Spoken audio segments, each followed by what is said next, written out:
Hi there, it's October the 2nd and we're continuing our journey through Paul's letter to the Philippians. We're in chapter 3 and we're reading from verses 4 through to verse 21, the end of the chapter. Paul has been arguing the fact that we are not dependent on religious tradition, particularly on circumcision, for our acceptance in the Messiah. And Paul actually says here in the beginning of our reading, look, if anybody had reason to rely on religious tradition, it was me.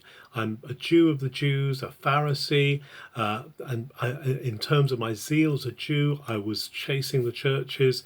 But he says everything that could have counted to my credit, actually, I am reckoning that as being loss.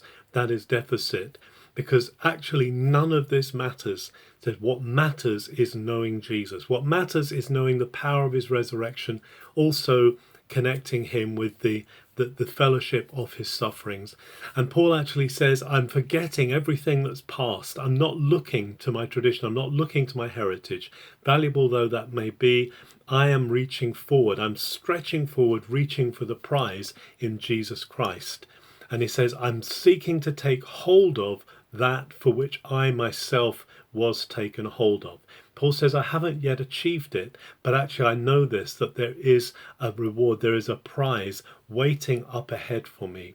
This prize actually, he says, is the eternal life that is there in the resurrection that Jesus has promised to us.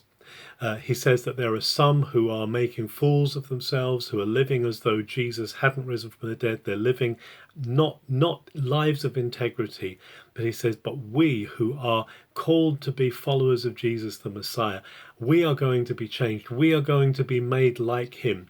We are going to have bodies like his glorious body.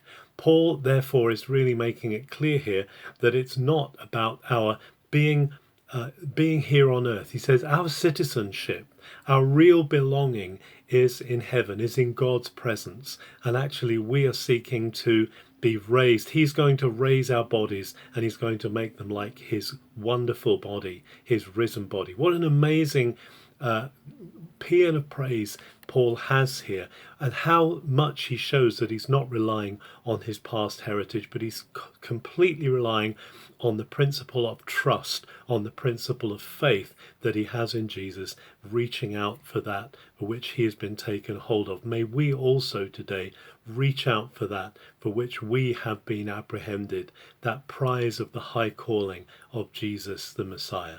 Have a very good October 3rd.